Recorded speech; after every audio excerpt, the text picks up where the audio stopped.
Hello, my name is Nuno Medeiros. I'm head of IT OT strategy and cybersecurity at EDP Distribution. And today I will be sharing our strategy towards a more physical and logical cybersecurity substations. So first of all, some words on EDP Distribution. It's a company part of EDP Group. EDP Group started as a national company here in Portugal, but through the acquisition of a number of companies, it has become a global energy player today with presence worldwide. We have around 11 million electricity consumers in Spain, Brazil, Portugal, and other countries. And we are currently the fourth biggest world wind energy generator. We are one of the largest employers in Portugal and the biggest industrial group, and have been highly committed to social values regarding our employees, but also society in general. EDP Distribution, it's the distribution system operator in Portugal. It covers most than 99% of the Portuguese mainland. And we are currently acting under a public service concession, one concession for high medium voltage and 278 for low voltage. And we have 6 million customers, 3,200 employees. And regarding our infrastructure that we maintain every day, we have around 220 kilometers of cables, 440 primary substations, and let's say it's quite a large infrastructure to manage and operate on a daily basis. So one very recent news is that as part of the unbundling process and the creation of a differentiated image from the EDP group, we will be changing our name to Eredis at the beginning of next year. So, as you probably know, DSOs and the energy sector in general is going through very specific challenges related with the energy transition. So the fact that the sector and the value chain, the energy value chain is changing, it's changing in a very fast manner. It demands for DSOs and utilities in general to transform their businesses to adopt the different business process and basically address these challenges like distributed energy resources, electrical vehicle, bidirectional energy flow, something that was not really something traditional for the DSO business, but that's what it is. So basically, to be able to overcome those challenges, create opportunities, digitalization has been, let's say, one of the most important pillars of our business. This digitalization process has been also covering substations in the past for increased visibility, supervision, control, automation. So substations became fully digitized already many years ago.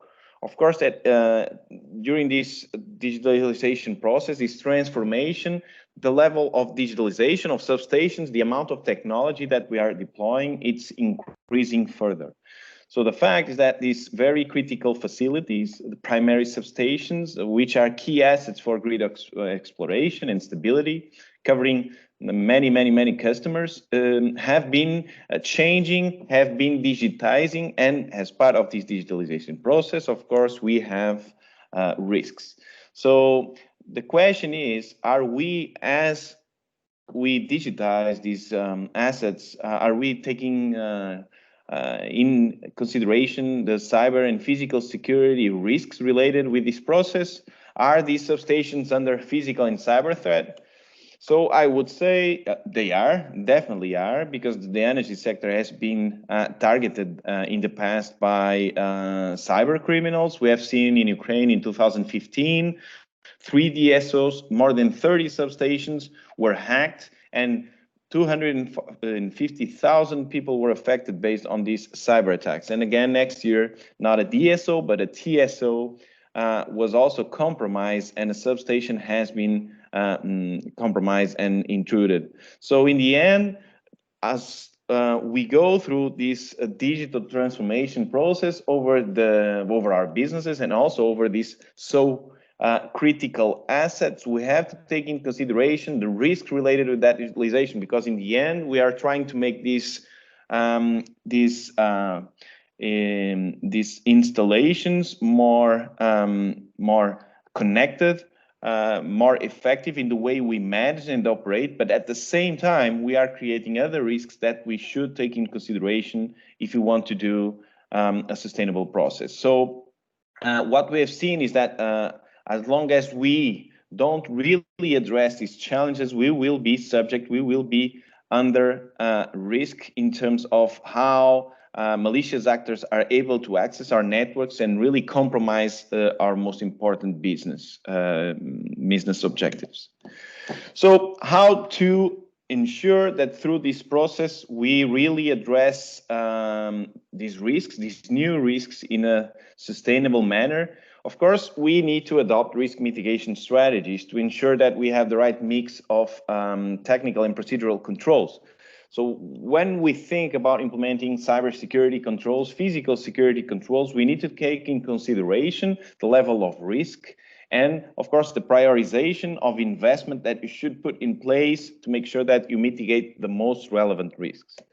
So how should we do that? First of all, to identify these risks, we need to take in consideration the vulnerabilities of these assets, but also the threats that they are exposed to. And then after having this risk evaluation process correctly implemented, we need to identify what are the right controls. And we have many kinds of controls. So we have preventive controls, trying to prevent bad things from happening. Because we will not be able to prevent everything from happening, we should also have the means to detect that something is going on, and then, of course, also to respond and recover in the very efficient and swift way.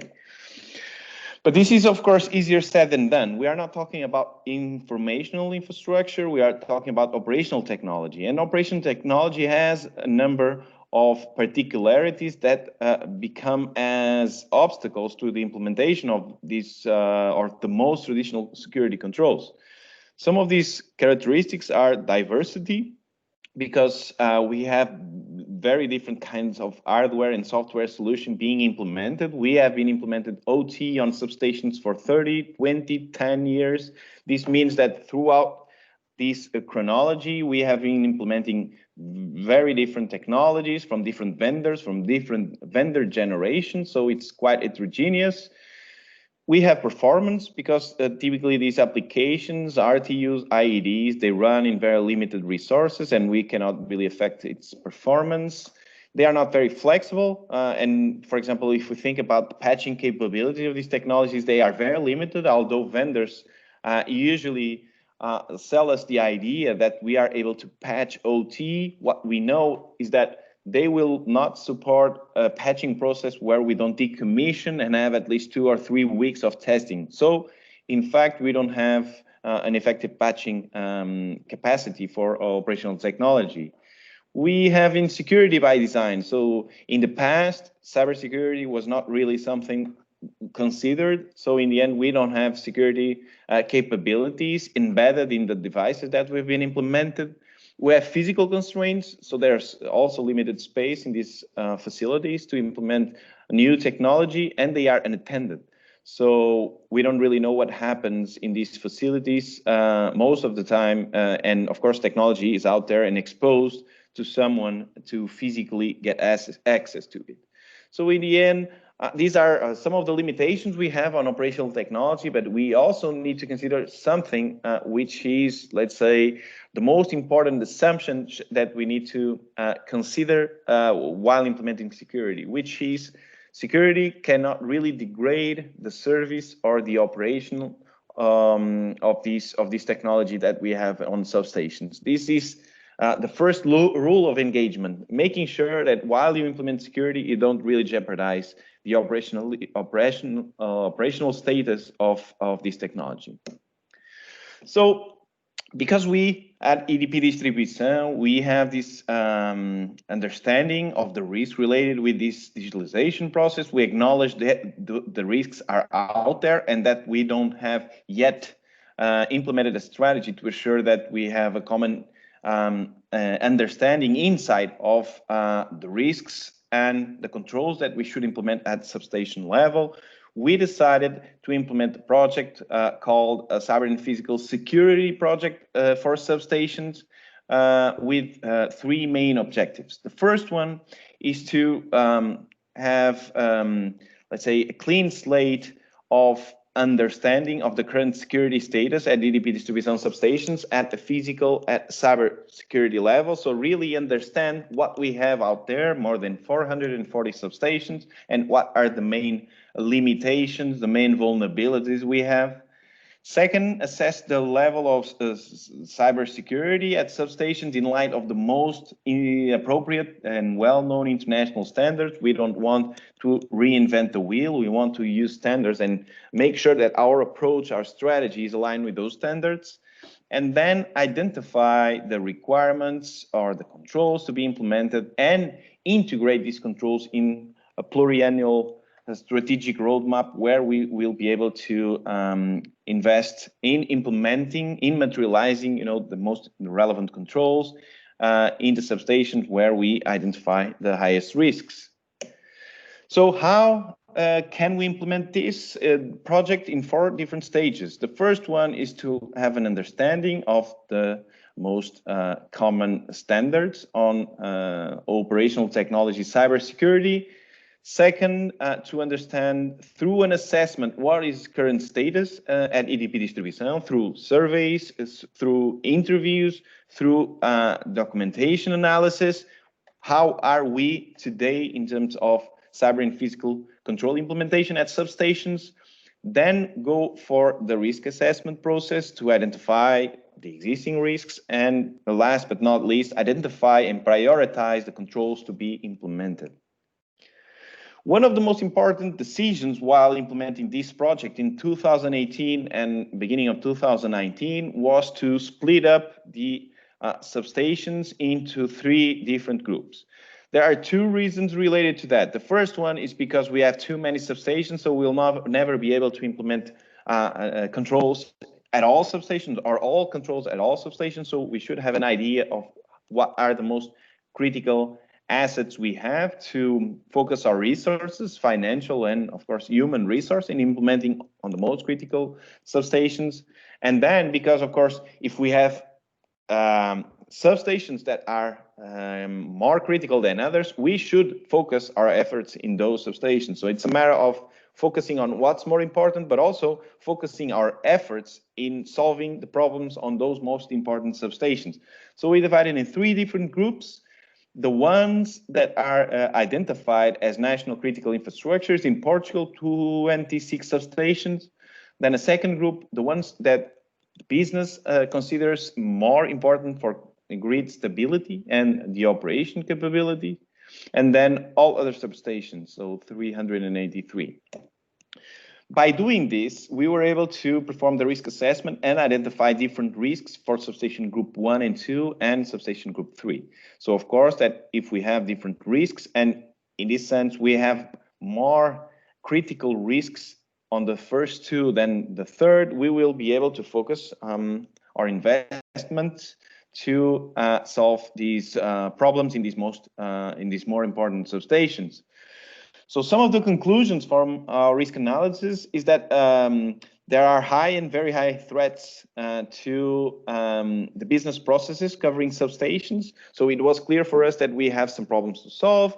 It was clear for us that we should implement a set of actions, a set of mechanisms to assure that we reduce these risks.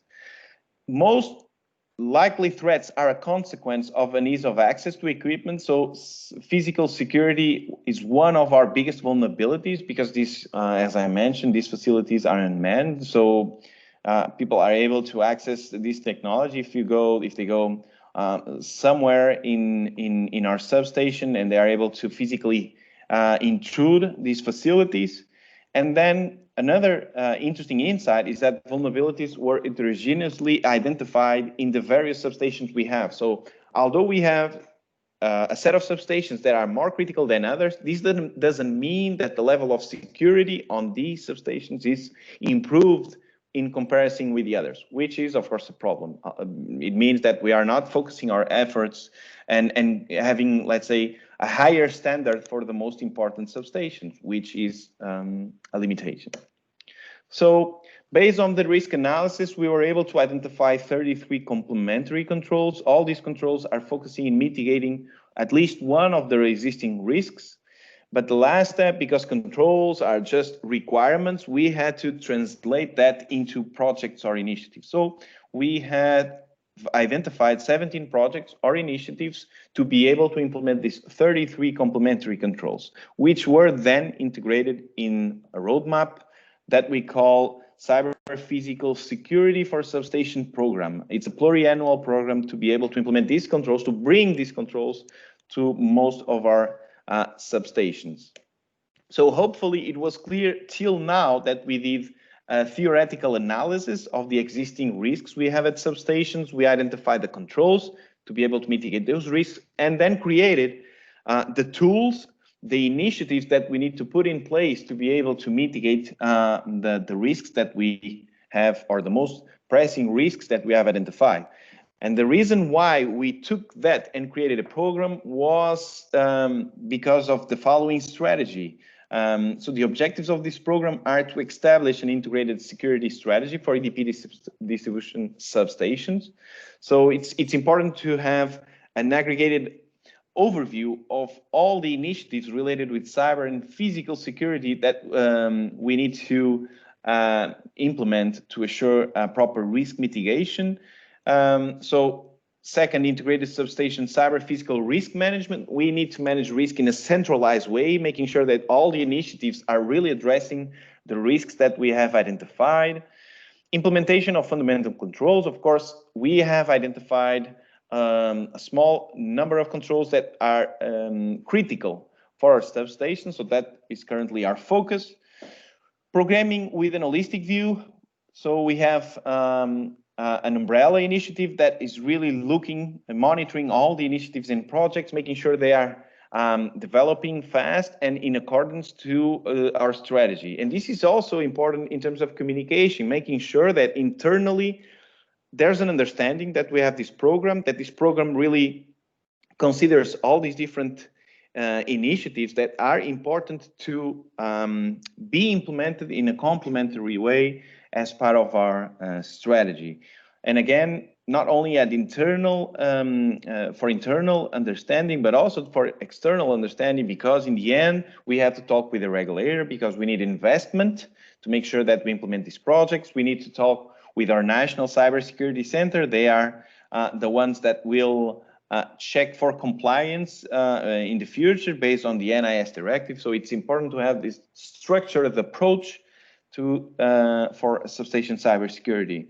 Global financial planning here is also, I think, one of the insights, one of the lessons learned is that it's important to create an investment program to integrate all of these initiatives, because it's a lot simpler to discuss, to communicate with the regulator by explaining this traceability process where we have identified risks, we have a number of initiatives, and there's a clear match between what we want to do and the risk mitigation that we are looking for. So that's also quite relevant.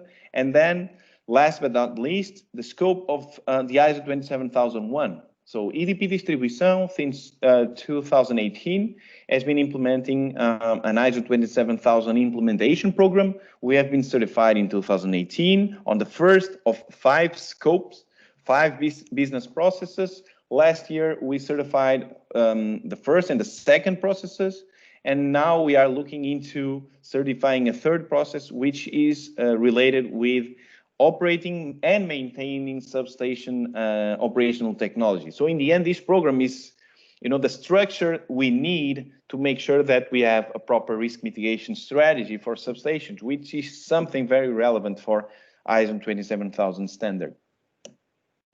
So now I will present some of the initiatives that we have been implementing as part of this strategic roadmap of this program. Awareness, integrating these facilities and everything that happens in these substations in our incident response plan, an anti-malware campaign, the way we commission substations, it now follows, let's say, a security validation, The way we also allow now for secure remote access, which is completely different than we had in the past. So there's a number of initiatives. I will just briefly describe some of those initiatives. So first one, implementing malware control on substation workstations. This is not something conventional, traditional, let's say, because we have some limitations at our substations. But first of all, why are we looking into mitigating this kind of risk at substations? Because we have malware at substations. That's the right answer. And why? Because most of the times we have field teams going into substations to do some maintenance activities, to perform some operations that they need to do. So in the end, they take their laptops, they take their USB sticks, and very often they infect the local area network, the control zone from substations based on those operations. Of course, we have procedures that demand for these field crews to validate, to verify if they really need to use USB sticks. They verify if they have anti-malware. They perform these kind of scans before, but in the end, what we see is that substations are infected because people go there. So there's infected HMIs based on that. Those operations, those local operations, and in the past we also had infection through neighboring substations. Although that, because we implemented our new IPMPLS network, our new one to connect the backend systems to all primary substations, today we have full control of connectivity between substations, so there's no way substations are now infecting each other. So this is not normal, of course, having malware at substations. We all understand, the risk related to that, but it's not unusual because it's part of our culture. It's part of our traditional way of maintaining substations. And then there are also constraints in terms of the capability we have to be able to mitigate these risks. So HMIs are typically outdated, so they have legacy operating system versions, which many times are not compatible with antivirus solutions. It's of course a problem. We might have obsolete telecommunication solutions. It's not our case because, as I mentioned, we have a new IPMPLS network connected to all substations, but it happens to many other utilities, as I know. USB stick usage is really something that not only internal teams, but also vendors vendors that have, let's say, maintenance contracts with us, they still use USB sticks to update software, to create backups and all of these different activities. We might have as a solution a modernization of the substation technology due to legacy, due to obsolescence, but in the end, there are high costs for technological upgrade. It's not just buying a server, replacing the server, and being able to implement an antivirus client to solve our problems. That's not the case, because if we modernize the server, we need to modernize the RTUs, the IEDs, and then again, it's not something we can do. Then something that we also need is centralized management. We have a large scale of facilities, of devices, and if we want to implement security with this kind of distributed environment, we need centralized management. Otherwise, there's no way we will be able, with our resources, to keep that updated. So what we did, implementing a specific strategy for our reality. So we have an anti-malware solution, and we decided, okay, let's create a specific client, antivirus client that we can deploy in a safe manner in our substations that, of course, are compatible with the solution we have. And only 50% of our substations are capable to implement this solution. But the particularities of this implementation is that it's conditioned to substations with IP communications. Of course, we still have some serial substations, so in the end, we cannot do it in there. We decided to implement a client with no risk, so it's only based on malware signatures. Only when we are completely sure we are identifying a malware, that's only the reason when we act, when the antivirus solution acts. So in the end, there's no risk, there's no behavioral analysis implemented at substation level. We also developed a light execution to assure that we have very limited impact on performance on HMIs. That's very important. Again, making sure we don't jeopardize the operation at substations. That's key. And the antivirus client is continuously adjusted for these specific usage. So through time, we have been fine-tuning this client to make sure that is not really affecting the HMIs, the way the HMIs are available for maintenance teams to maintain substations. So we have seen in the beginning of the process the antivirus really blocking regular operational processes that, because are not, let's say, traditional from IT, were identified as malware signatures. So that was a problem that we need to solve by using whitelisting. So there are specific software pieces that are considered malicious that in the end are just it's just software being used by the specific solutions for operational purposes. So in the end, we had to do this kind of analysis for the 200 substations where we implemented this solution. And the good thing is that this implementation is vendor and generation agnostic. I think that was that should be an assumption while implementing security on existing substations. It needs to be agnostic. So these numbers I have here on the right are already old. So I remember these numbers we took when we achieved the 100 substation implementation. So if you see, we found virus on 67 substations and were able to remotely clean these facilities on 56 of those. So the others required a bit more effort on our side to be able to completely clean the antivirus, the existing antivirus at the control zone. So a second project is the implementation of next generation firewalls at substation. This is clearly one of our flagship projects here at EDP Distribution on cybersecurity.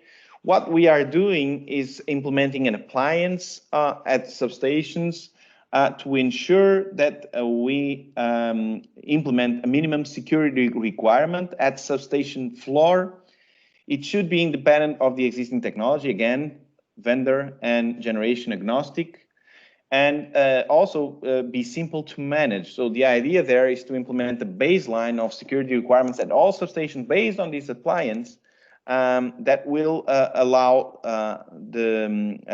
to implement some secure functions that are relevant in a location where we typically don't have any insight, any understanding what is happening. So 3 functions: network segregation, so assuring that we have proper network segregation, zoning at substation level. Although we have segmented zones already for many years, we have the engineering zone, we have the control zone. There is no firewall out there, so in the end, there's no control of connectivity between the engineering zone and the local zone. This is something that we have been able to implement. Malware protection, so we know we have a lot of limitations, as I mentioned, on implementing anti-malware tools at substations. So we decided that with this appliance, with this solution, we are able to do this kind of malware control based on network-based behavior. This is something quite common, not so common on operational technology floors, but this is actually something very interesting that we are achieving today. And then, of course, as I mentioned, everything needs to be centralized. So logging is one of the capacities we need to make sure that all the relevant security information goes back into our central CM solution to be continuously monitored in our security operations center. So the architecture is implementing a firewall, in our case, a checkpoint industrial firewall with next generation capacity between the engineering and the local area network, and then having mirroring of all the local area network traffic to make sure that we have visibility. So again, The capabilities that we are implementing at the substation level are control of communications between engineering and control zones, visibility of all traffic happening at substations. So if we have an IED on an RTU, an infected RTU or IED, we are able to detect through network analysis that something is wrong, and centrally identify that and, of course, respond to it. Also, as I mentioned before, one of the sources of malware infection is dispatch teams, field crews that go into substation. They use their laptops, they use their USB sticks. So we are implementing a DMZ network at substation level where these colleagues are able to connect their computer, are able to authenticate, and then the firewall will be monitoring all the traffic produced by that computer. So understanding, identifying any potential malicious activity coming from the laptop. Then detecting threats existing on the LAN. Again, next generation capabilities. So this is something that we are putting in place for all traffic being monitored at substation level. Centralized reporting on our CM platform, and centralized management of all the firewalls that we are implementing. So the first phase of this project is underway. We are actually finishing this project in the end of October, implementing firewalls at the group 1 and 2 substations that I mentioned before. So 68 substations from EDP will have all these capabilities that I mentioned. According to the results of this first stage, we aim to start the second phase at the beginning of next year to implement these firewalls at all remaining substations. So 383 substations in the future will potentially have this, let's say, security control.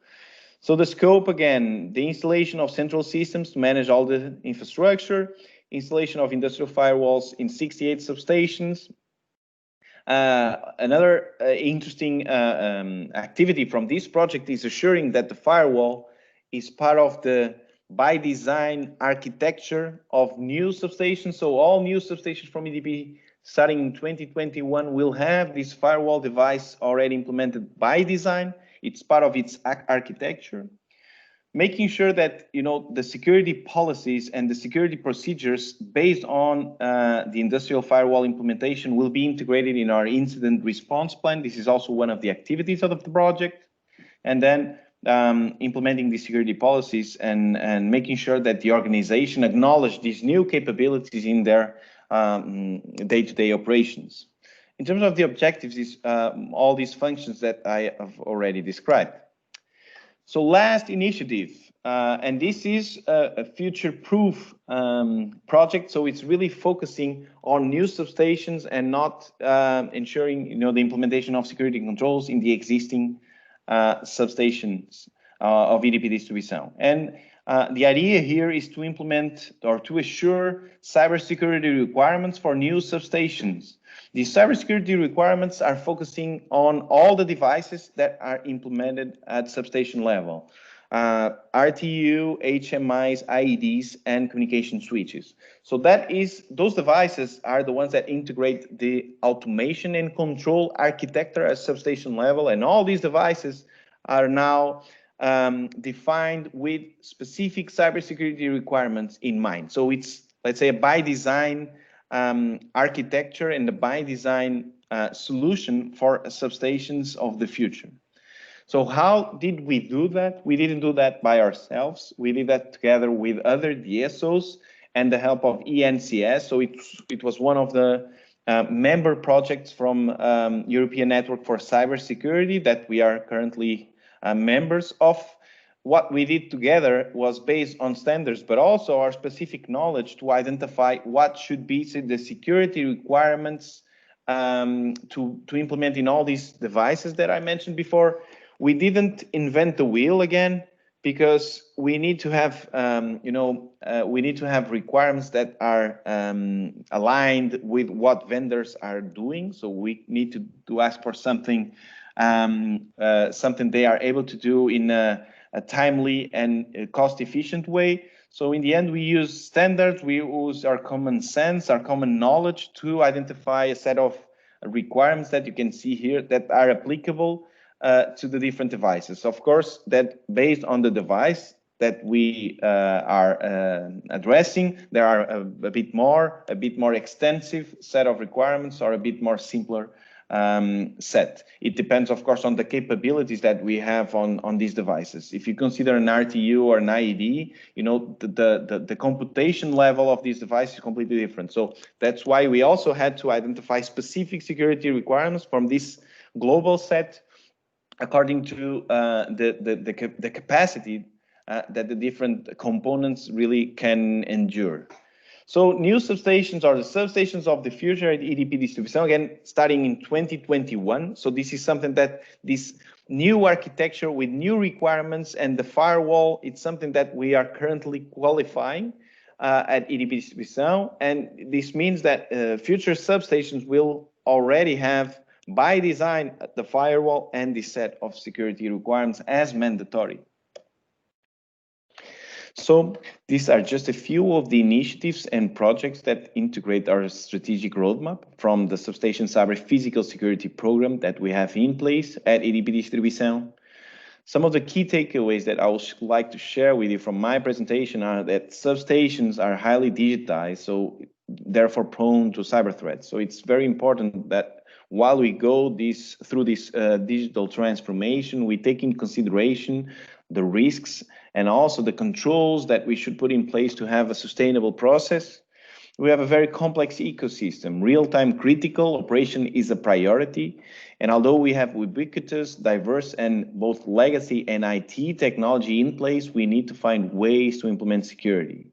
Risk management is always the best approach. So it's the best way to systematize the existing risks on our substations, but also to identify the critical and the most priority controls that we should put in place.